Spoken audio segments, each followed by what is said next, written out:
Hello everyone guys, ये आपकी board exam series का है क्वेश्चन नंबर 2। ऐसे क्वेश्चन आप लोगों से सीबीएसई बोर्ड हो, एचबीएससी बोर्ड हो और एनी स्टेट बोर्ड हो पूछे जाते हैं। बताइए इस क्वेश्चन का आंसर क्या होगा। आपको रिलेटिव परमिटिविटी का डायमेंशनल फॉर्मूला बताना है। जल्दी से बताओ क्या होगा answer. And the answer is, देखो कंसेप्ट पढ़ेंगे हम यहां पे परमिटिविटी का।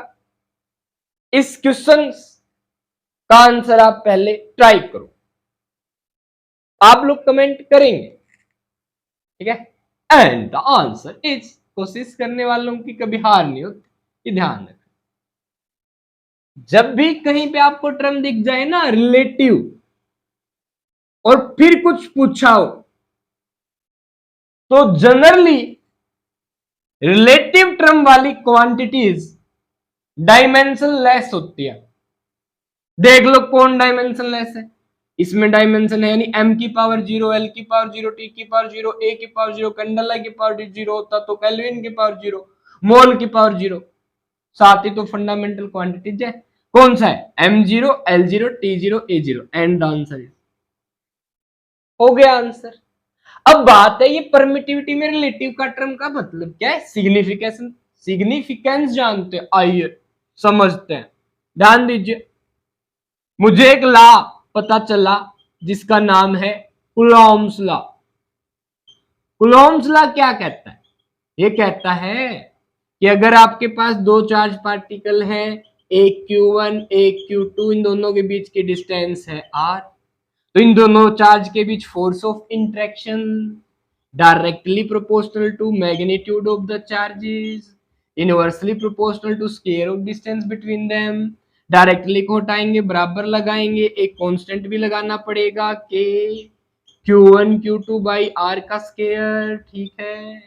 अब ये के इलेक्ट्रोस्टैटिक फोर्स कांस्टेंट होता है, ठीक है। इसकी मैथमेटिकल वैल्यू होती है 1/4 पाई एप्सिलॉन किसी भी मीडियम की, ऑफ एनी मीडियम, इनटू में Q1 Q2 बाई में r का स्क्वायर इनटू में f। अब आप सोच रहे होंगे कूलॉम्स लॉ बताने की जरूरत क्या थी। सुनो समझो क्यों जरूरत थी। तो k is electrostatic force constant having value 1/4 pi epsilon of medium, मतलब है permittivity of any medium. Electrostatic force constant medium पे डिपेंड करता है। पहला क्वेश्चन आपसे पूछ ले, क्या इलेक्ट्रोस्टैटिक फोर्स कांस्टेंट जो कूलॉम्स लॉ फोर्स कांस्टेंट है, क्या ये मीडियम पे डिपेंड करता है? हाँ, क्योंकि एप्सिलॉन, इसको हम एप्सिलॉन बोलते हैं, सिंबल को ई जैसा सिंबल है ना, एप्सिलॉन कहते हैं इसको। ये किसी भी मीडियम की परमिटिविटी बताता है। इसका मतलब ये है, देखो दो चार्जेस के बीच कोई भी फोर्स लग रहा है तो इनके बीच में क्या एक मीडियम। अब ये मीडियम कितनी आसानी से अपने अंदर से इलेक्ट्रिक फील्ड लाइंस को पास होने देता है, क्योंकि एक चार्ज की चारों तरफ क्या होती है, इलेक्ट्रिक फील्ड लाइन प्रोड्यूस करता है एक चार्ज। बोलो कितनी आसानी से मीडियम इलेक्ट्रिक फील्ड लाइंस को पास होने देगा, परमिट करेगा कि इलेक्ट्रिक फील्ड लाइंस आओ चली जाओ। ये खूबी, यही प्रॉपर्टी मीडियम की परमिटिविटी कहलाती है। समझ रहे हो? हाँ जी। अब मैंने बोला एक मीडियम, जाना पहचाना मीडियम, वैक्यूम, जहां कुछ भी नहीं होता बाबू, कुछ भी नहीं होता वैक्यूम में। तो के की वैल्यू क्या हो गई? 1/4 पाई एप्सिलॉन नोट लिख देते हैं आप। इस नोट का मतलब है कि मीडियम क्या है? वैक्यूम। ये के नोट हो गया। वैक्यूम में इलेक्ट्रोस्टैटिक फोर्स कांस्टेंट, यानी कि हर मीडियम में दो चार्ज के बीच फोर्स क्या होता है? अलग अलग। अलग अलग मीडियम तो सेम डिस्टेंस, सेम मैग्नीट्यूड के चार्ज, फोर्स ऑफ अट्रैक्शन और रिपल्सन विल बी डिफरेंट, ठीक है। क्योंकि ये मीडियम पे डिपेंड करता है। मीडियम बदला फोर्स बदल जाएगा भाई। अब जो एप्सिलॉन नोट है यही है इलेक्ट्रिकल परमिटिविटी वैक्यूम की। किसी भी मीडियम की होती है एप्सिलॉन एम, किसी भी मीडियम की। वैक्यूम की होती है एप्सिलॉन नोट, ठीक है। अब ये रिलेटिव परमिटिविटी का क्या केस, सुन ले ध्यान से सुन। ई आर से लिखते हैं, स्मॉल के से लिखते हैं, रिलेटिव परमिटिविटी का दूसरा नाम है डाइलेक्ट्रिक कांस्टेंट। क्या नाम है? Dielectric constant. ठीक है, किसके बराबर होती है? एक मीडियम की परमिटिविटी, आपने कोई भी मीडियम ले लिया, उसको भाग कर दो स्टैंडर्ड परमिटिविटी जो कि वैक्यूम की होती है एप्सिलॉन नॉट से। ठीक है, ये आ गया ई आर के बराबर। अब ई एम का डायमेंशन फॉर्मूला और ई नोट का डायमेंशन फॉर्मूला, ये है किसी भी मीडियम की परमिटिविटी, ये है वैक्यूम की परमिटिविटी। तो जो इसका डायमेंशनल फॉर्मूला या यूनिट होगी वो इसकी भी होगी, दोनों यूनिट्स आपस में कट जाएंगी। यूनिट लेस क्वांटिटी है कौन? Relative permittivity. दूसरा नाम डाइलेक्ट्रिक कांस्टेंट, यूनिट लेस होता है, डायमेंशन लेस होता है, that's why answer is this. ऐसे कंसेप्ट क्लियर होना चाहिए। अब आपसे पूछ लेता इलेक्ट्रिकल परमिटिविटी का डायमेंशन फॉर्मूला बताओ, बताते आप कैसे बताते, इसलिए मैंने ये फोर्स बताया। अब फोर्स की यूनिट क्या होती है? न्यूटन। एप्सिलॉन है ना, इधर ले जाओ, ईएम को मैं इधर लाया, ये बन गया EM epsilon not of medium, यहाँ पे आ गया न्यूटन, 4 पाई कांस्टेंट है। अच्छा, Q1 Q2 क्या हो गया? कूलम्ब स्क्वायर, चार्ज की unit coulomb, newton r square बचा। क्या होगी यूनिट? एप्सिलॉन की, किसी मीडियम की परमिटिविटी यूनिट क्या हो जाएगी? कूलम्ब स्क्वायर, न्यूटन ऊपर आया तो न्यूटन इनवर्स, आर स्क्वायर ऊपर आया तो मीटर इनवर्स स्क्वायर। ये तो हो गई यूनिट। डायमेंशन फॉर्मूला मुझे पता है, चार्ज का कूलम्ब किसके बराबर होता है? ए इंटू टी, एम्पियर इंटू में टी टाइम का स्क्वायर, ये कर दिया मैंने। न्यूटन इनवर्स है, मतलब न्यूटन का फॉर्मूला क्या होता है भाई? फोर्स का m1 L1 T माइनस 2, ये वाला फोर्स का dimension formula m1 L1 T minus 2। इसकी पावर -1 है, सबके बदल दो, माइनस लगा दो, ये प्लस हो गया। मीटर की पावर -2 मतलब L की पावर -2, कॉम्बो कर दो सबका। गौर से देखिए, अब m की पावर 1 m से लिखेंगे -1, L की पावर -1 और -2 है, यहाँ पे कितनी होगी? L की पावर -3, T की पावर 2, T की पावर 2, T की पावर 4, A की power 2। This is dimensional formula of permittivity of any medium. Relative permittivity का डायमेंशन लेस, यूनिट लेस।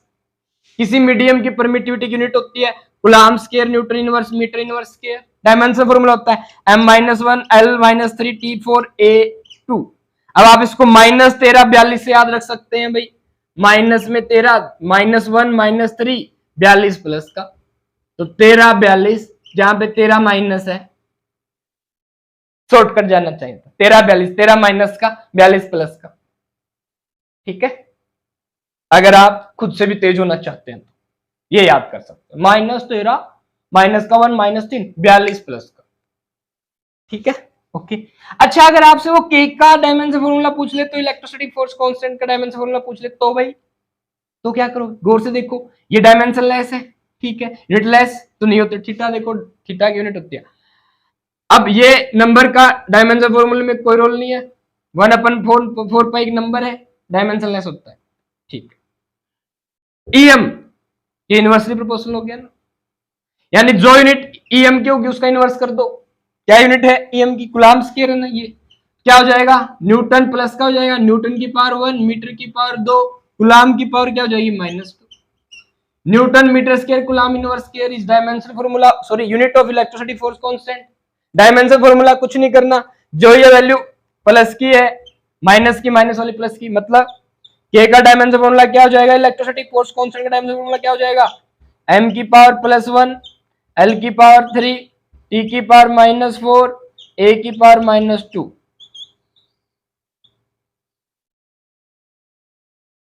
13 42, यानी कि K जो है, K इलेक्ट्रोस्टैटिक फोर्स कांस्टेंट का डायमेंशन फॉर्मूला होता है MLTA। अगर ऐसे आप लिखें तो 13 42, 13 प्लस का 42 माइनस, एप्सिलॉन नॉट का -13 प्लस का 42। कंफ्यूज ना हो जाए, इसलिए थोड़ा कंसेप्ट ध्यान रखें, ताकि आप पेपर के टाइम पे आपको रट्टा मार के याद रखने की ना पड़े, आप कंफ्यूज ना हो।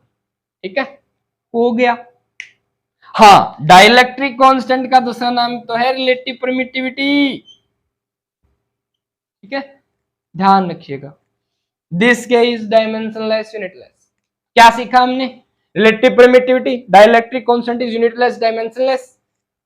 कूलम्ब्स लॉ का बारे में पता कर लिया, मीडियम पे डिपेंड करता है के की वैल्यू 1/4 एप्सिलॉन नॉट होती है, एप्सिलॉन होती है किसी मीडियम के लिए, वैक्यूम में एप्सिलॉन नॉट। अब ध्यान दे लो, एक और बात सीख लो, वैक्यूम के लिए एप्सिलॉन नॉट की वैल्यू होती है 8.854 into 10⁻⁻12 coulomb square newton inverse metre inverse square, ये वैल्यू होती है वैक्यूम के लिए। और मैं बता दूं एप्सिलॉन नॉट की वैल्यू, परमिटिविटी की वैल्यू सबसे कम किसके लिए होती है?